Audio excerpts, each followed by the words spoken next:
Bem, eu sou Marcelo Dessalete, autor dos livros Cumbi, Encruzilhada, Angola Janga e Noite Luz. Então, Dessalete, primeira pergunta, um quadrinho pra rir. Um quadrinho para rir. Pergunta difícil, que eu não leio tanta coisa de humor, mas eu acho que poderia citar um pouco alguns trabalhos com humor um pouco diferente e estranho.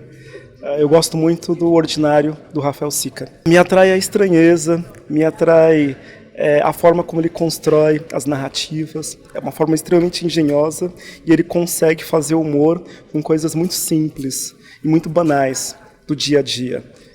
E trazer ali também algo de estranho, não é?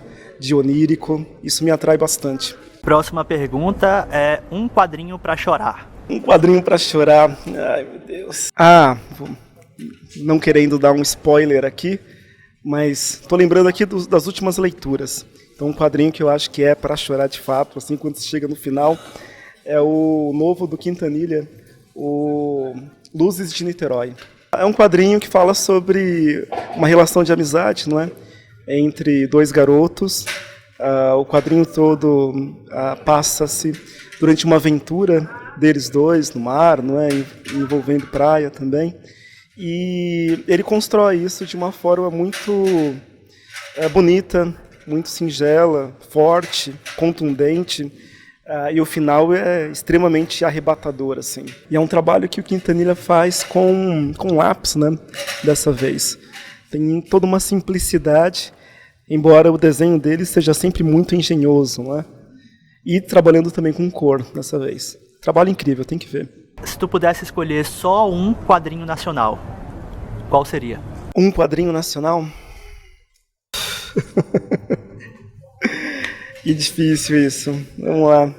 Tá, tô falando de quadrinhos que me marcaram, não são exatamente, enfim, mas são quadrinhos que para mim foram importantes. Então, diria que é A Noite dos Palhaços Mudos, da Laerte. Incrível. Muito bem contado, muito bem narrado, trabalha muito bem com ação, com gestos, com tudo que a gente precisa saber e conhecer de como contar uma história em quadrinhos. Tá ali. Próxima pergunta, um quadrinho para quem não lê quadrinhos. Perguntas difíceis, hein? Bem, eu tô falando muito dos clássicos aqui, dos meus clássicos de leitura de quadrinhos. E uma obra que eu acho que é fenomenal, em termos de narrativa também, em termos de contar uma história que tem um tema muito interessante, é O Sistema, do Peter Cooper. Uma narrativa com cerca de 100 páginas, muito bem contada, falando de uma grande cidade, no caso principalmente Nova York, com diversos personagens e uma narrativa totalmente muda, com muito logotipo, muitas referências, não é, de cidade grande, mas contando algo extremamente complexo, sem palavras. Um quadrinho que todo mundo gosta, menos você. Ai. Um quadrinho que todo mundo gosta, menos eu. Olha, eu gosto muito de quadrinho, gosto muito de mangá também, da dinâmica toda, não é? Do mangá. Mas um quadrinho que eu ainda não consegui terminar de ler, porque a dinâmica dele me pareceu um pouco cansativa, foi o Gen. Ainda espero chegar lá. Eu acho que, às vezes, em alguns momentos, ele acaba sendo um pouco repetitivo demais, né? E aí não avança muito a narrativa, são muitas páginas no mesmo clima, não é? Aí falta um pouco de movimento, de ação, de mudança. Mas é claro, eu estou falando isso muito a partir da leitura atual de uma obra de várias décadas atrás, né?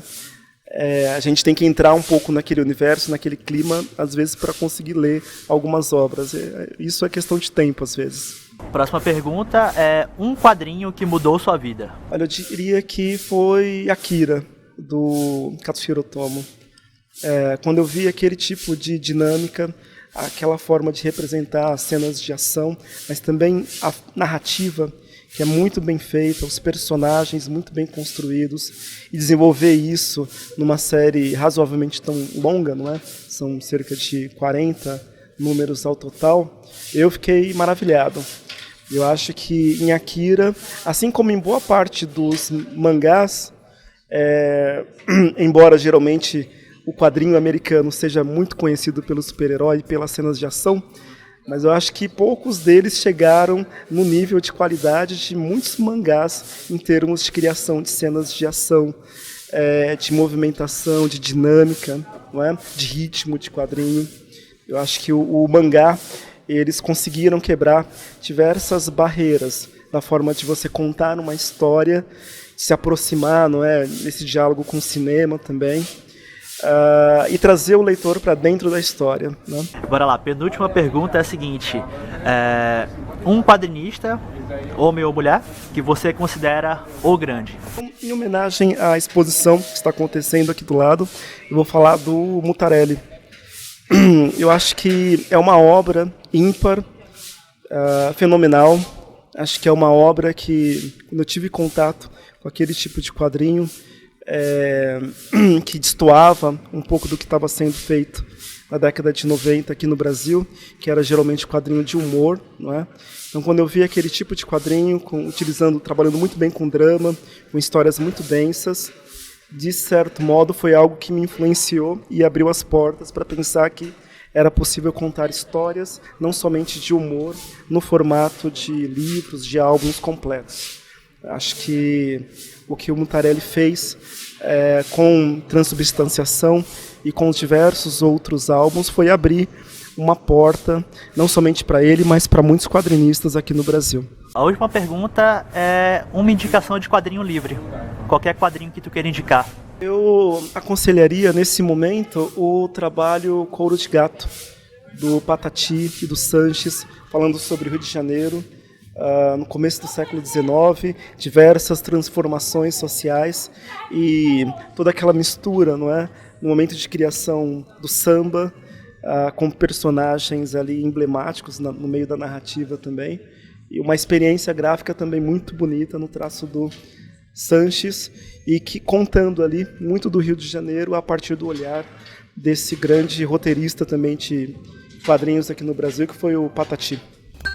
Dá para me acompanhar pelas redes sociais, no Twitter, Instagram, Facebook, e tem o site também, www.desalete.arte.br. É isso. Valeu!